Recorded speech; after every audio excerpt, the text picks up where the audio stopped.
दोस्तों, महाभारत का युद्ध द्वापर युग में लड़ा गया।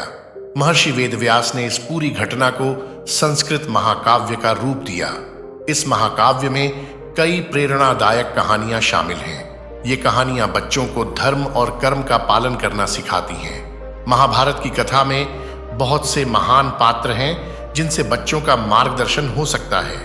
वीर अर्जुन, भगवान श्री कृष्ण, धर्मराज युधिष्ठिर, भीष्म पितामह, गुरु द्रोणाचार्य, दानवीर कर्ण और महात्मा विदुर ऐसे ही कुछ चरित्र हैं। सिर्फ इतना ही नहीं, ऐसी कई घटनाएं महाभारत कथा का हिस्सा हैं जो कुछ न कुछ शिक्षा जरूर देती हैं। इस कहानी सेक्शन में हम ऐसे ही पात्र और घटनाओं का जिक्र सरल भाषा में करने जा रहे हैं। इनके द्वारा आप अपने बच्चों का परिचय भारत के इतिहास और संस्कृति से करवा सकते हैं।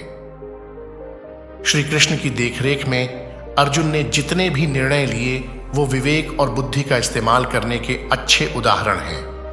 कृष्ण अर्जुन संवाद सुनने से बच्चों में निर्णय लेने की क्षमता का विकास हो सकता है। महाभारत की कथा में श्री कृष्ण के चरित्र की मदद से आप अपने बच्चों में भगवान के प्रति आस्था पैदा कर सकते हैं। तो चलिए महाभारत की कहानियों की मदद से शांत करते हैं बाल मन की जिज्ञासा। दोस्तों, आज हम जानेंगे राजा परीक्षित के जन्म की कथा महाभारत के युद्ध के समय की है, जब द्रौपदी को इस बात की जानकारी मिली कि अश्वत्थामा ने उसके 5 बेटों की हत्या कर दी है, तो उसने अनशन करने की ठान ली। द्रौपदी ने प्रण लिया कि वह अपना अनशन तभी तोड़ेगी जब तक कि अश्वत्थामा के सिर पर लगी मणि उसे नहीं मिल जाती।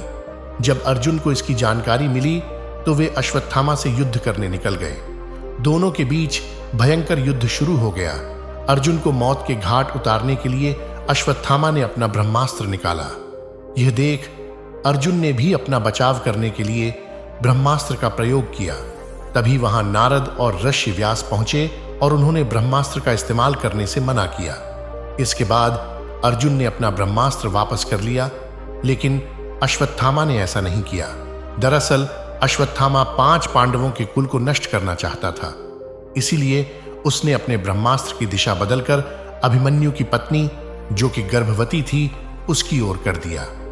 इस पर भगवान कृष्ण ने कहा, अभिमन्यु की पत्नी उत्तरा को परीक्षित नामक बेटे के जन्म का वरदान मिला है, इसीलिए वह जरूर जन्म लेगा। अगर वह मरा हुआ भी पैदा हुआ तो मैं खुद उसे जीवन दान दूंगा और वह बड़ा होकर एक महान सम्राट बनेगा, जबकि तुम 3000 वर्ष तक इस पाप को ढोते रहोगे। साथ ही हमेशा तुम्हारे खून से बदबू आती रहेगी और वह ऐसे ही बहता रहेगा। यही नहीं, तुम हर प्रकार की बीमारियों से घिरे रहोगे। इसके बाद अर्जुन ने अश्वत्थामा को रस्सी में बांधा और द्रौपदी के पास ले आया। अश्वत्थामा की हालत देखकर द्रौपदी को दया आ गई और उसने अर्जुन से उसे छोड़ने की अपील की, मगर भगवान कृष्ण ने ऐसा नहीं होने दिया और उन्होंने अर्जुन को आदेश दिया कि उसके सिर से मणि निकाल ले और द्रौपदी को दे दे। इधर ब्रह्मास्त्र के गर्भ में जाते ही उत्तरा को तेज दर्द होने लगा। यह देख भगवान कृष्ण ने अपना छोटा रूप धारण किया और उत्तरा के गर्भ में दाखिल हो गए। कृष्ण का छोटा रूप एक अंगूठे के बराबर ही था। वे शंख, चक्र, गदा और पद्म सब कुछ धारण किए हुए थे।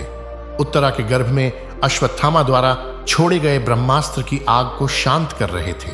वहीं गर्भ में पल रहा बालक उन्हें देखकर हैरान था कि मेरी मां के गर्भ में यह कौन घुस गया है।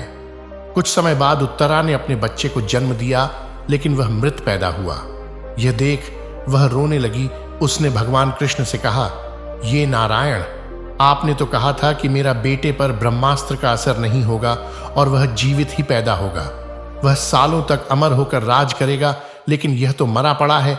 इसे जीवित करने की कृपा करो प्रभु।